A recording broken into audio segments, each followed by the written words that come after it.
से फ्राई करने लगी, तमाम घर वाले मेरे पास जमा हो गए हैं कि क्या बन रहा है, क्योंकि खुशबू मेरे पूरे घर में फैल चुकी है। अब मैं करूँगी अपने घर वालों से दाद वसूल। बिस्मिल्लाहिर्रहमानिर्रहीम, अस्सलाम वालेकुम। आज मैं ऐसे क्रॉकेट की रेसिपी आपके साथ शेयर कर रही हूँ जो कि खाने में तो बेहद लजीज होंगे ही, इसकी खुशबू भी कमाल की होगी। कुछ ऐसी टिप्स शेयर करूँगी जिसकी वजह से आपका स्नैक बहुत लजीज बनेगा। ये रेसिपी आपको पसंद आए ना तो मुझे इसका फ़ीडबैक ज़रूर दीजिएगा। चलिए रेसिपी की तरफ बढ़ते हैं। बोनलेस चिकन ली है मैंने 100 ग्राम और इसको छोटे छोटे टुकड़ों में काट लिया है। मैंने चिकन का ब्रेस्ट पीस यूज़ किया है और इस रेसिपी के लिए ब्रेस्ट ही सूटेबल है। उसमें मैं ऐड कर रही हूँ 1/3 टीस्पून जर्दे का रंग और 1 टेबलस्पून चिली सॉस। ये दो इंग्रेडिएंट्स डालकर मैं इसको अच्छी तरह से मिक्स कर लूँगी। जब भी हम जर्दे का रंग पहले इस्तेमाल करते हैं तो चिकन में बहुत खूबसूरत सा एक कलर आता है, तो इस वजह से मैंने सबसे पहले इसमें कलर यूज़ किया और उसके बाद चिली सॉस, ताकि इसका एक सॉफ्टनेस इसके अंदर आ जाए। कुछ मसाले ऐड करते हैं, जैसे कि नमक इसमें ऐड करेंगे आधा टीस्पून, कुटी हुई मिर्च ऐड करेंगे आधा टीस्पून, भुने ज़ीरे का पाउडर ऐड करेंगे आधा टीस्पून, टिक्का मसाला मैंने लिया है हाफ़ टी स्पून यानी कि आधा टीस्पून, गार्लिक को क्रश कर लिया था वो भी मैंने आधा टीस्पून ऐड किया है। और अब तमाम मसालों को मिक्स कर लेंगे। एक फ्राइंग पैन मैंने लिया है, उसके अंदर मैं ऐड कर रही हूँ 2 टेबलस्पून ऑयल और ऑयल को मैं गरम करके इसमें चिकन ऐड कर दूँगी। चिकन ऐड करने के बाद मैं इसको स्टर फ्राई करते हुए पकाऊंगी। मैं चिकन को कवर करके नहीं पकाने लगी हूँ, ताकि पानी छूटेगा तो चिकन नरम हो जाएगी। मुझे इसको बहुत लंबा नहीं पकाना है, मैं इसे कवर किए बगैर ही बनाऊंगी, यानी कि हिलाते हुए। चिकन के छोटे से पीसेस थे जो कि फ़ौरन से गल गए थे और इसके साथ ही लाइट ब्राउन से होने लगे, तो फिर मैंने इसमें हरी मिर्च ऐड की है। हरी मिर्च का फ्लेवर इसमें अच्छा आएगा, इसलिए आप इसे स्किप मत कीजिएगा। ये देखें चिकन बिल्कुल अच्छी तरह से पक चुका है और इस पर बहुत अच्छे से गोल्डन मार्क्स भी आ चुके हैं। मैं चिकन को निकाल कर एक तरफ रख दूंगी और उस दौरान अब हम दूसरी तैयारी करेंगे।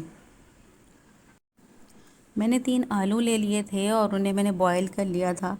आलूओं को बॉईल करने के बाद मैंने उसे ठंडा किया और एक ग्रेटर की मदद से मैंने उसे अच्छी तरह से ग्रेट कर दिया। ग्रेट करने में आसानी होती है कि कोई लम्प नहीं होता। आलू को ग्रेट हमेशा ठंडा करने के बाद करें।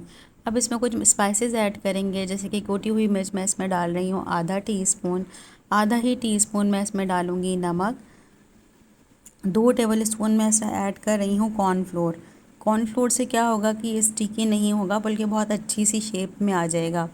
प्याज मैं इसमें डालूँगी 2 टेबलस्पून, मैंने डाइस कट कर लिया था।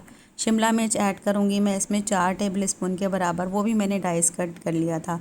शिमला मिर्च से फ्लेवर भी अच्छा आएगा और ये खूबसूरत भी लगेगी। चिकन ठंडी हो चुकी थी तो फिर मैंने चिकन को चॉपर में निकाल लिया था और अब मैं इसे चॉप करने लगी हूँ।